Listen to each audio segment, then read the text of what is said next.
Hi everyone, it's Bex from the Pet Bistro. Today I'm at home in my own kitchen. I wanted to have a bit of a talk to you today about how to read your pet food label. Now most of us pick up either our food at a supermarket or perhaps you even buy yours from the vet. We've been cleverly marketed to believe that dog food and cat food comes in the form of little brown balls that we shake out of a packet. They may look something similar to this. It's called kibble, and some people may even just refer to them as biscuits, but little brown crunchy balls. Now the important thing to look for when you're choosing a pet food is obviously that it has the right nutrients and ingredients that your pet needs. Now in this case we're talking about dogs. Dogs actually need to have vegetables. It's actually a really important part of their diet. Now, to read your pet food label, you need to ensure that what you're feeding your dog in the first instance is meat or protein, and in the second instance that you've got some fruit and vegetables in there. So how are these little brown balls going to measure up? I challenge you today to go back and have a look at your own pet food packet, and after I've shown you what to look for on the packet, have a really good look about what's actually in that pet food. Now the packet in front of me actually always starts with a particular ingredient. Normally pet food companies make them sound really delicious, like the one in front of me. It starts with poultry, quite quickly followed by the word meal. Now if you don't know what a meat meal is, poultry meal, beef meal, lamb meal, etc., it's actually the floor sweepings. It's the little bits of anything that is left over that is unsellable. What they do is they render it down in high heat processing, which actually changes any proteins within that cell structure, and they can become allergens for dogs. Now meat meal is nothing that us humans could eat.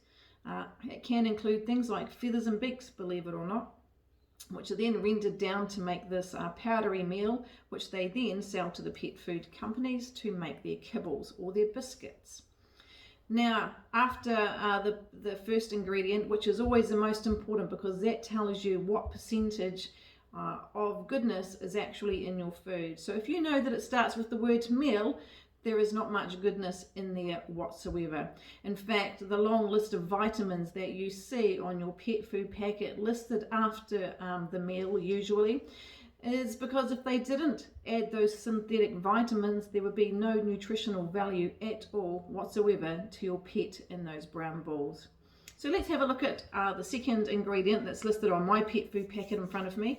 It actually comes in with faba beans, chickpeas, potatoes, and then goes on to the artificial flavors like chicken flavor, etc.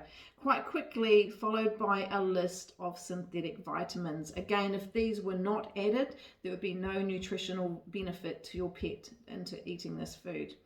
Now, what I always call the salt factor comes quite quickly after those vitamins.